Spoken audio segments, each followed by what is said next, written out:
So our next keynote speaker is actually from New Zealand, the Prime Minister Jacinda Ardern. I had the pleasure of interviewing him right after she became the Prime Minister, and she visited Beijing and we sat down. And actually the message I got from her was exactly what Professor Jean Tirole was talking about, doing good, but doing the right thing. And she set up the well-being index in New Zealand, rolled out by the finance ministry, tried to bring the well-being into the GDP measurement or complement the GDP measurement. So what is her message to us today? Let's hear from Prime Minister Jacinda Ardern. Distinguished guests, ladies and gentlemen, da ja hao, kia ora and warm greetings from Aotearoa, New Zealand. It is my pleasure to be able to join you today as you gather in Beijing and in Singapore at the 12th Caixin Summit. In this extraordinary time, events such as these provide platforms for us to stay connected, including on the opportunities and challenges we all face. COVID-19 has provided a stark reminder of just how interconnected our world is and the vital importance of working together to ensure our safety and prosperity. And the rules-based international order is becoming increasingly important as we face global challenges such as climate change and pandemics. For all these reasons, I felt a sense of special responsibility taking on the role of APEC host this year. Taken together, APEC economies account for about 40% of the world's population and 60% of its GDP. New Zealand is working with the 20 other APEC economies, including China and Singapore, to ensure that our economic responses to COVID-19 are pulling in the same direction. Inspired by the Māori proverb, Homie hui taiki our aspiration for APEC in 2021 has been to join together, to reignite growth and plan for a long-lasting economic recovery, to work together for the collective good of the region, and to grow together, to foster prosperity and well-being that is sustainable and inclusive. What has become clear over the past 20 months is that good pandemic management not only saves lives, it is key to successfully protecting livelihoods, to protecting economies, and to ensuring rapid recovery. The health of our people and the health of our economies are intrinsically linked. Each economy faced vastly different challenges when initially confronted with the pandemic. But there is now little doubt that staying on top of the virus gives economies options when it comes to responding to the economic challenges before us. New Zealand's economy is bouncing back. In fact, it has held up incredibly well throughout. We've had strong economic growth, stronger than most of our developed country partners. Employment has recovered to pre-COVID levels, and we've one of the lowest levels of government debt in the OECD. Business confidence has been sustained and companies continue to invest. New Zealand remains a great place to do business. Work to address the effects of the pandemic has unsurprisingly dominated the agenda at APEC this year. 2021 started with roughly 100 million COVID-19 cases globally, and 6 months later that figure doubled. The intensifying pace of the pandemic meant we needed to work together and at speed. In July, I chaired a meeting of APEC leaders to coordinate a response to COVID-19. This was the first time in APEC's history that leaders have held an extraordinary meeting. Throughout the pandemic, New Zealand worked closely with other APEC economies to keep markets open. We worked to maintain trade in essential goods by suspending tariffs on medical and PPE-related goods. And now we have done the same for vaccines. Like other global challenges before it, responding to the pandemic requires collective action. As the world reopens, it has been clear that in order to protect our economies, we need to protect our people, and the best tool we have to do this is vaccines. As the world's largest manufacturer of COVID-19 vaccines, the APEC region plays a critically important role in the Asia-Pacific, but also for the world. This year we have driven work at APEC to make access to vaccines faster and make them easily available.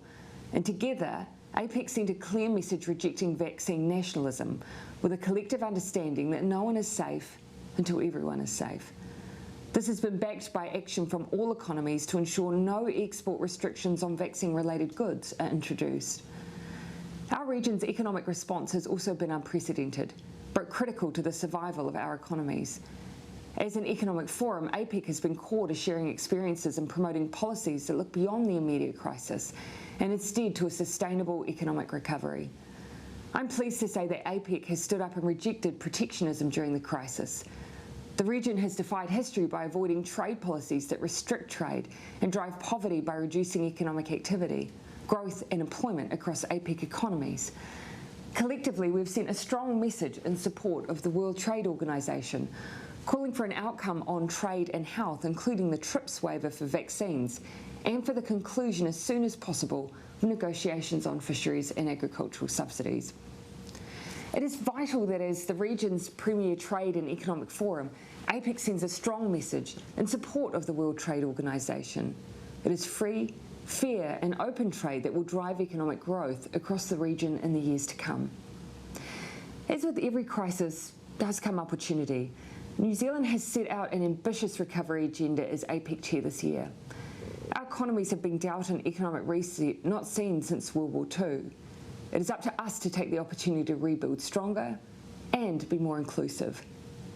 Later today, I will meet with APEC leaders to set out our plan that will span the next 2 decades, with sustainability, economic inclusion and digital innovation among the key priorities guiding our work this year. I believe this is the moment we can lock in this ambition. While the COVID-19 pandemic is a challenge of 2020 and 2021, the climate crisis is the challenge of our generation. New Zealand feels this acutely in our own immediate region of the Pacific, where some of our closest neighbours are those most affected by climate change. The science is clear. We need immediate, rapid and large-scale reductions to greenhouse gas emissions if we're to meet the Paris Agreement temperature goal.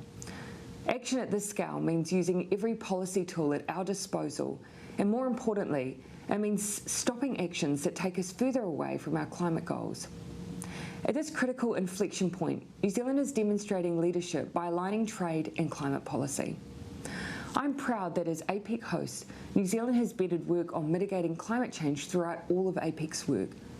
As a trade and economic organisation, APEC is well equipped to progress work that makes trading environmentally beneficial goods and services easier, our economic policy more sustainable, and allows us to learn from each other on green initiatives. 2021 has marked significant progress across all of these areas. However, the job is by no means done, and I'm calling on the leaders of the Asia Pacific to join together today and champion a climate-resilient future. One of the most practical actions that APEC members can take is to reform and eliminate environmentally harmful fossil fuel subsidies. Using public money to incentivise the production and use of fossil fuels works against international efforts to mitigate climate change. We have laid the groundwork for APEC member economies to halt the increase of inefficient fossil fuel subsidies as a step towards their elimination. As a region that makes up 60% of global GDP, we can also make up 60% of global emissions. We can do better, and this is a tangible step our regions can take to reduce emissions. This work is intergenerational. It requires us to rethink how our economies work, but it can start here. The work we do in APEC sets a precedent and demonstrates to the world how trade, climate and environmental policies can benefit the environment and all of us. We continue to see how APEC initiatives have inspired action in other fora, including the World Trade Organization and in economies' bilateral and regional agreements.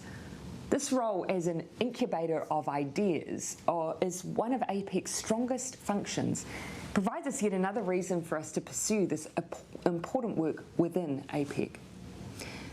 Economic inclusion is another important area of focus for us. It's an important priority for us in New Zealand, and we believe it's important for the well-being of people across the region too. This year, APEC has recognised that an inclusive economy is a more resilient and sustainable economy.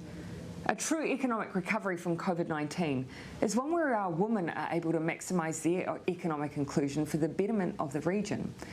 Championing the voice of our Indigenous peoples and recognising their value to our economies has also been a priority for New Zealand during our time as APEC chair.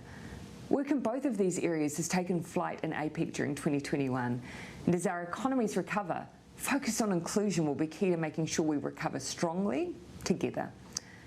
Our final area of focus has been on supporting a digital and innovation-led recovery.